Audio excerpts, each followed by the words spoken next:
আমি জেলখানাতে দ্বিতীয় যে জল্লাদ পেয়েছিলাম, এই শাহজাহান জল্লাদ বের হওয়ার পর এখন আছে ইলিয়াস।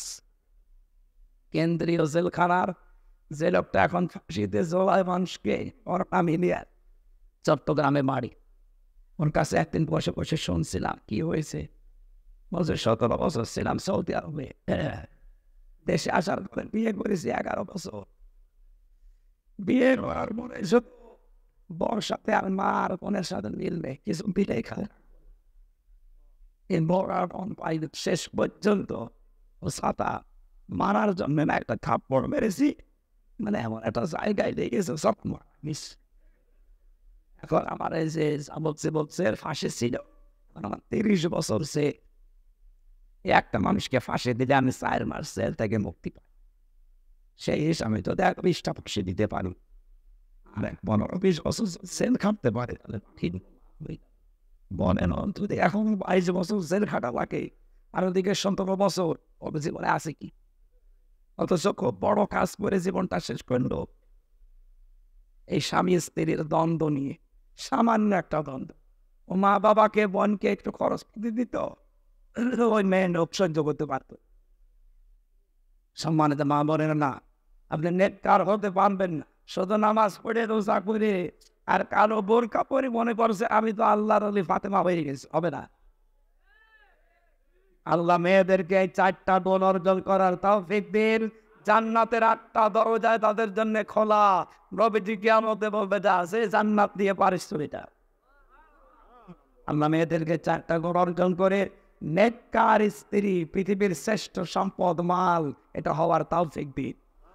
2 নম্বর মাল মানে ক্ষমতার চেয়ার, 3 নম্বরে মাল মানে অস্ত্র শস্ত্র, 4 নম্বরে মাল মানে সম্পদাদি। এই 4টা বিষয় যারা জমা করছেন, এই মনে করবেন যে এগুলো আমার পরীক্ষার বস্তু, এগুলো একটা আমার হাতে থাকার বিষয় না, এগুলো আমি জমা করে সংরক্ষণ করার বিষয় না, এগুলো সব আমার আখিরাত কামাই করার মাধ্যম। আল্লাহ আমাদেরকে তাও সেই দিন বলেন। আমি স্ত্রীর সাথে ভালো ব্যবহার করবো আমি এই কারণে, কারণ এর দ্বারা আমার যেন আখিরাত তৈরি হয়। কথা বুঝতেছে? নাই তো আমার এই লোকের মেয়ের সাথে ভালো ব্যবহার করার কোন দরকার, আমি করছি এই কারণে, কারণ এর সাথে ভালো ব্যবহার করলে আমার জান্নাত তৈরি হবে। আল্লাহ আমাদেরকে কোরআনে কারীম সহজ সরল ভাষায় বোঝার তৌফিক দাও। পারিবারিক জীবনের দাম্পত্য কলহ এবং এর সমাধান করার আগে 19টা কায়দায়, কয়টা? আমি জেলখানা থেকে বসে বসে টুকে রেখেছিলাম, বাইরে এসে 2টা বই পড়েছি।